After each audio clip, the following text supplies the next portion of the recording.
Good afternoon dear student. कल आपने भक्तिन कहानी का प्रथम परिच्छेद पढ़ा, आज दूसरा परिच्छेद पढ़ें। जीवन के दूसरे परिच्छेद में भी सुख की अपेक्षा दुख ही अधिक है। जब उसने गेहूं रंग और बटिया जैसे मुख वाली पहली कन्या के 2 संस्करण और कर डाले, तब सास और जिठानियों ने ओंठ विचकाकर उपेक्षा प्रकट की।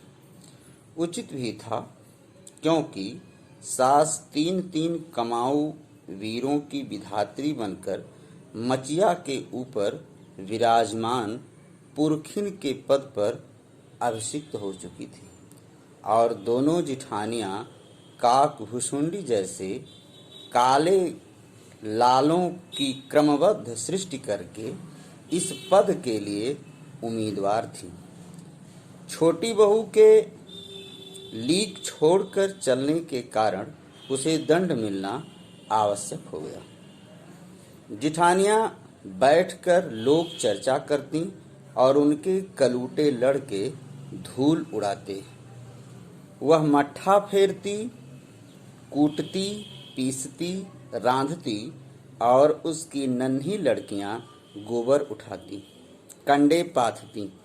जिठानियां अपने भात पर सफेद राब रखकर गाढ़ा दूध डालती और अपने लड़कों को औटते हुए दूध पर से मलाई उतार कर खिलाती। वह काले गुड़ की डली के साथ कटौती में मट्ठा पी पाती और उसकी लड़कियां चने बाजरे की घुघरी चबाती। इस दंड विधान के भीतर कोई ऐसी धारा नहीं थी जिसके अनुसार खोटे सिक्कों की टकसाल जैसी पत्नी से पति को विरक्त किया जा सकता। सारी चुगली चबाई की परिणत अर्थात परिणाम उसके पत्नी प्रेम को बढ़ाकर ही होती थी। जिठानियां बात बात पर धमाधम पीटी कूटी जाती, पर उसके पति ने उसे कभी उंगली भी नहीं छुआई। वह बड़े बाप की बड़ी बात वाली बेटी को पहचानता था। इसके अतिरिक्त परिश्रमी, तेजस्विनी और पति के प्रति रोम रोम से सच्ची पत्नी को वह चाहता भी बहुत रहा होगा, क्योंकि उसके प्रेम के बल पर ही पत्नी ने अलगौझा करके सबको अंगूठा दिखा दिया। काम वही करती थी, इसलिए गाय, भैंस, खेत खलिहान, अमराई के पेड़ आदि के संबंध में उसी का ज्ञान बहुत बढ़ा चढ़ा था। उसने छांट छांट कर ऊपर से असंतोष की मुद्रा के साथ और भीतर से पुलकित होते हुए जो कुछ लिया वह सबसे अच्छा भी रहा। साथ ही परिश्रमी दंपति के निरंतर प्रयास से उसका सोना बन जाना भी स्वाभाविक हो गया।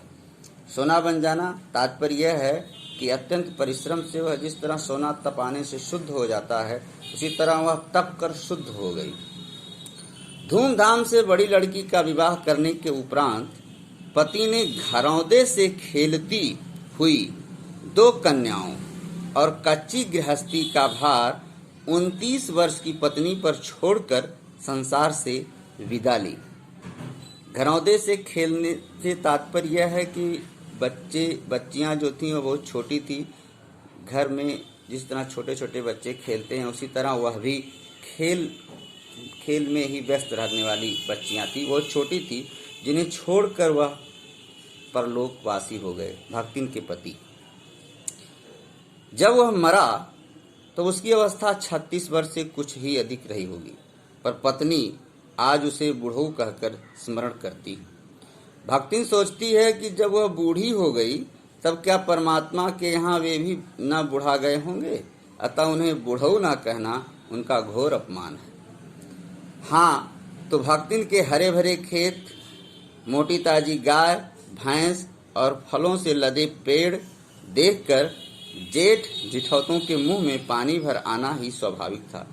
इन सब की प्राप्ति तो तभी संभव थी जब भयहू दूसरा घर कर लेती, पर जन्म से खोटी भक्तिन इनके चकमे में आई ही नहीं। उसने क्रोध से पांव पटक पटक कर आंगन को कंपायमान करते हुए कहा, हम कुकरी बिलारी न होई, हमार मन पुसाई तो हम दूसरा के जाव, नाही तो तुम्हार पचे की छाती पर हरहा भूजब और राज करब, समझे रहो।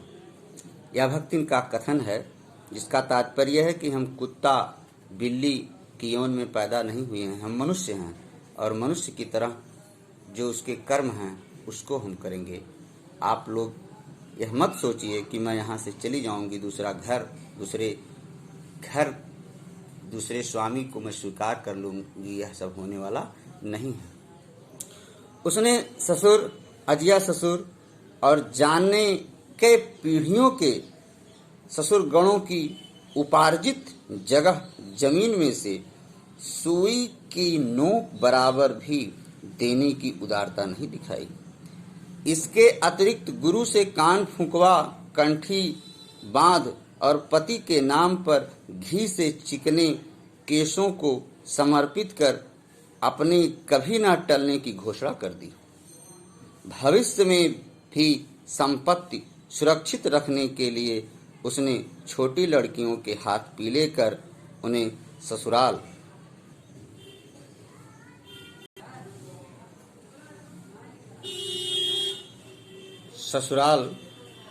पहुंचाया और पति के चुने हुए बड़े दामाद को घर जमाई बनाकर रखा।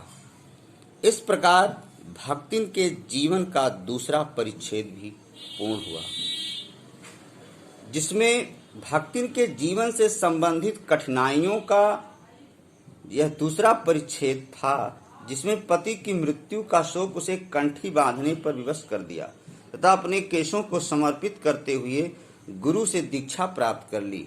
साथ ही घर परिवार के लोगों का जो उसके प्रति दुर्व्यवहार था वह भी द्वितीय परिच्छेद में विस्तृत रूप से चित्रित किया गया है।